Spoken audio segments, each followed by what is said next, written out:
Hi everyone, welcome to the final module of SDCOE's Essential Skills Training, and this one will be on dependability and workplace etiquette.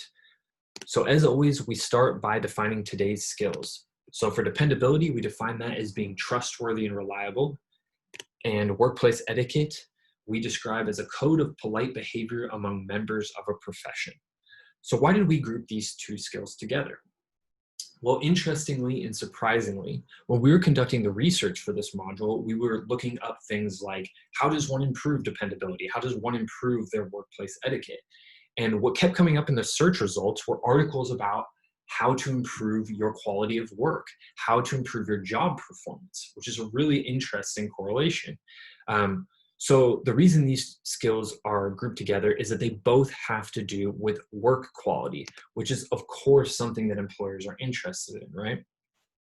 But delving deeper, we found that there's two aspects to work quality. On one side, you have the internal piece, which has to do with how you manage yourself to work well and to create a quality product. On the other side, there's the external piece, which is about your presentation. How do you present yourself and your work?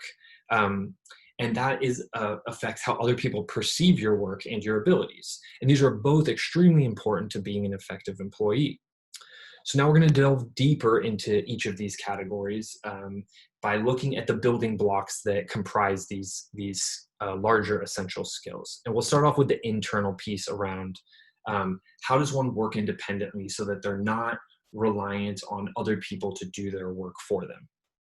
And so the first and foremost building blocks, of course, has to do with listening, because we receive instructions all the time, and students need to be able to identify the key information. If you can't understand the instructions, how are you going to be able to do good work?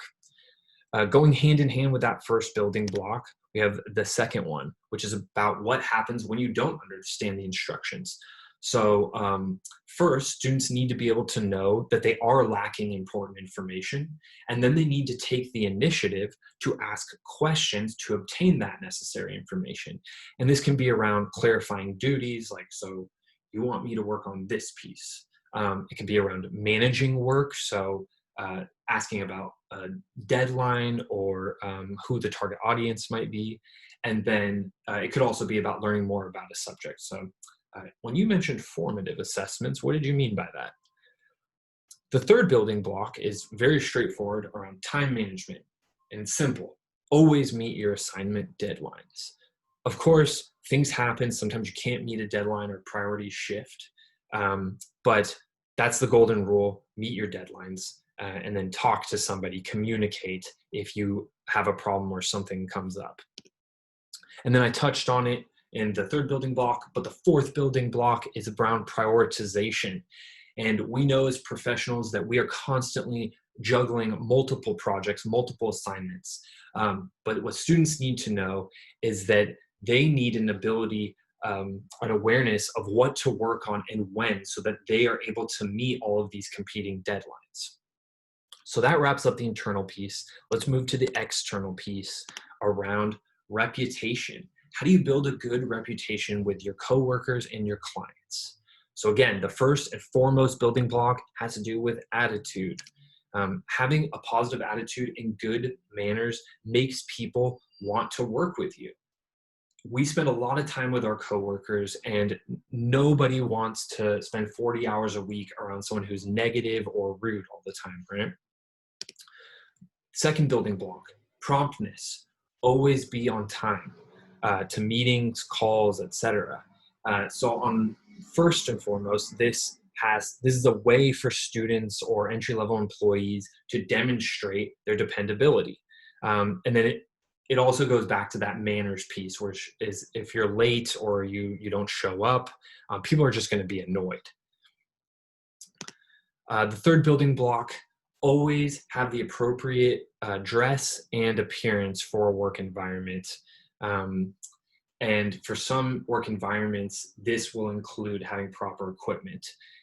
You show up to your construction site job and you don't have your steel-toed boots. You're going to have to go home and get them, or you might not even be able to work that day. And this is going to really negatively impact people's impression of you.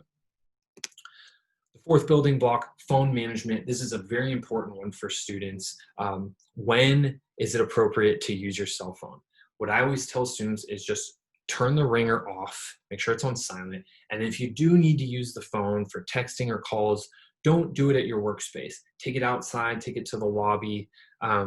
Because if you're on your phone at your workspace texting, it doesn't look like you're focusing on work, and that's going to affect people's impression of you. The other thing is that it's just distracting when other people are trying to work. So just a good rule of thumb, don't do it while you're at work, your workstation. And then last and definitely not least, always speak well of others, especially if you're new to a work environment or an entry-level employee, because you don't know who could be listening. So let's say you're talking smack about your boss to your coworker, but you don't realize your coworker is actually really good friends with your boss outside of work.